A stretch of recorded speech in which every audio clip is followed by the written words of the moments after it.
the nascent Polish Air Force was still very young. They had some machines, but having enough experienced, especially pilots, was an issue. So this group of Americans that came over, including some Polish Americans as well, they were very helpful to the Polish cause. And in many ways we had a somewhat similar situation in which we had this Soviet Red Army that consisted of enormous number of men, but that were quite poorly equipped.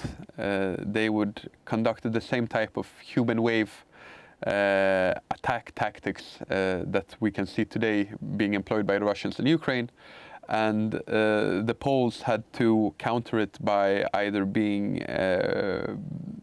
having better tactics on the battlefield, having more modern weapons, having better trained soldiers. They had to offset this advantage that the Russians had in pure numbers. And the Air Force was one of these tools that they used for it. So the Ukrainians are hoping that modern Western fighter jets could be such a solution. Also, these volunteers, naturally it's up to any soldier. They would never be ordered to go to Ukraine.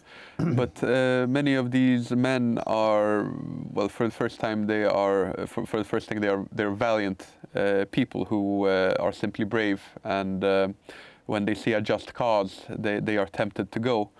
And secondly, it might sound silly to many, but these are people who live and breathe what they do. And flying non-combat missions, of course, somebody flying for the American Air Force, they've had combat missions in Iraq and Afghanistan.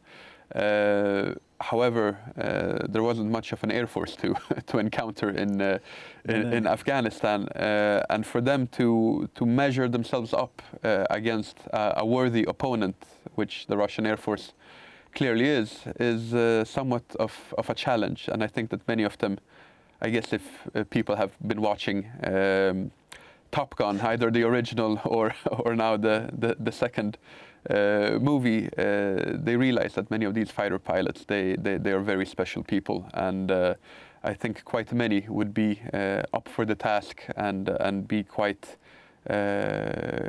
curious to see how they themselves would fare under these more difficult conditions than Western pilots have been used to in over the past decades. Here in Poland, we have also F-16 planes, and Poland has agreed to send a very limited number of F-16 planes in case there will be this international coalition taking form. So probably 2, 3, who knows, maybe potentially even 4 F-16s could be sent to Ukraine. The question is how many Polish pilots would be interested in volunteering. But the F-16 plane is that common in Western air forces that we do have a pool of a couple of hundred people that could, well, naturally not all of them would volunteer, but it seems quite probable that a group of 10, 15, maybe even 20 pilots could be scrambled together in this fashion. So the Poles, they have been helping Ukraine from the start of the war, whether with humanitarian aid, financial aid, but military aid has naturally played an incredibly important part. And if we look at these parallels to history, I mentioned previously that the Poles, they offset their numerical disadvantage against the Red Army in the Polish-Soviet War of 1920 by partly using their air force and getting help from Western volunteers, pilots. But the way that the Poles used the encryption, radio communication was also another advantage that they had. Adam, as usual, the clock in the corner of the room has defeated us, so I'll have to ask you to pause there, but we'll pick it up next time. There we are, as usual, defeated by time, but fear not, if you join us next time, as we hope you will, we'll pick up the story here on Poland Daily History. In the meantime, Thank you for watching and see you next time.